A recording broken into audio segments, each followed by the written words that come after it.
1977 में रॉ द्वारा लॉन्च किया गया था। इस मिशन का मकसद पाकिस्तान के गुप्त हथियारों के कार्यक्रम के अस्तित्व का पता लगाना और उसकी पुष्टि करना था। ऐसा कहा जाता है कि इजरायल की खुफिया एजेंसी मोसाद ने भी इस मिशन में रॉ की मदद की थी। खुफिया ऑपरेशन कहूता में रॉ एजेंटों ने नाई की दुकानों से बाल के नमूने चुराए, जहां परमाणु वैज्ञानिक अपने बाल कटवाने के लिए आते थे। रॉ एजेंट नाई की दुकानों में गए और काटने के बाद नीचे गिर गए बालों के नमूने चुरा लिए। इन नमूनों का विकिरण चिन्ह और जानकारी के लिए विश्लेषण किया गया। भारत जानता था कि कहूटा संयंत्र परमाणु बम विकसित करने के लिए प्लूटोनियम शोधन संयंत्र था। भारत ने अब पुष्टि की कि पाकिस्तान वास्तव में परमाणु हथियार बना रहा है। इजरायल सीधा कहूता संयंत्र पर बम लगाना चाहता था, लेकिन भारतीय पक्ष पर इस विषय पर एक राजनीतिक पेंच का दबाव था।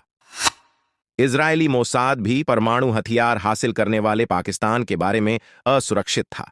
इसने पाकिस्तानी परमाणु कार्यक्रम के बारे में सब कुछ जानने के लिए रॉ के ऑपरेशन में भागीदारी की थी। मोसाद को भी चिंता थी, क्योंकि पाकिस्तानी परमाणु कार्यक्रम के जनक AQ खान प्योंगयांग गए थे। हमारे तत्कालीन प्रधानमंत्री मोरारजी देसाई, जो जनरल जिया उल हक के साथ बात कर रहे थे, उन्होंने उनके साथ फोन पर बातचीत में यह बताया कि उन्हें पाकिस्तान की गुप्त योजना के बारे में पता था। पाकिस्तान ने तुरंत सभी ऑपरेशंस को कंट्रोल में लिया और संयुक्त राज्य अमेरिका के साथ सौदेबाजी की, ताकि पाकिस्तान को इजराइल बमबारी से बचाया जा सके। यह विश्वासघात प्रधानमंत्री मोरारजी देसाई के अलावा और किसी से नहीं हुआ। उनके शासन के दौरान राजनेताओं और IB रॉ के बीच बहुत अविश्वास था। राष्ट्र और हमारे खुफिया बलों के साथ विश्वासघात यहां समाप्त नहीं हुआ।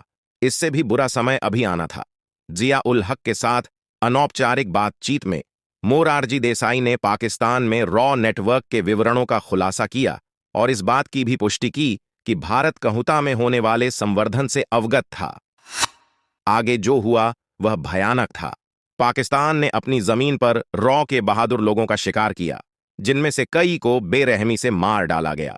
पूरे नेटवर्क को बेअसर कर दिया गया और इसने कम से कम 1 दशक तक हमारी पाकिस्तान की विशिष्ट खुफिया जानकारी को पिछड़ा दिया। ऐसे कई सफल ऑपरेशन हैं जो हमारे देश की शान रॉ ने सफलतापूर्वक पूरे किए हैं। अपनी जान लगाकर हमारे देश के एजेंट देश की सेवा कर रहे हैं। ऐसे वीरों को हाथ जोड़कर नमन।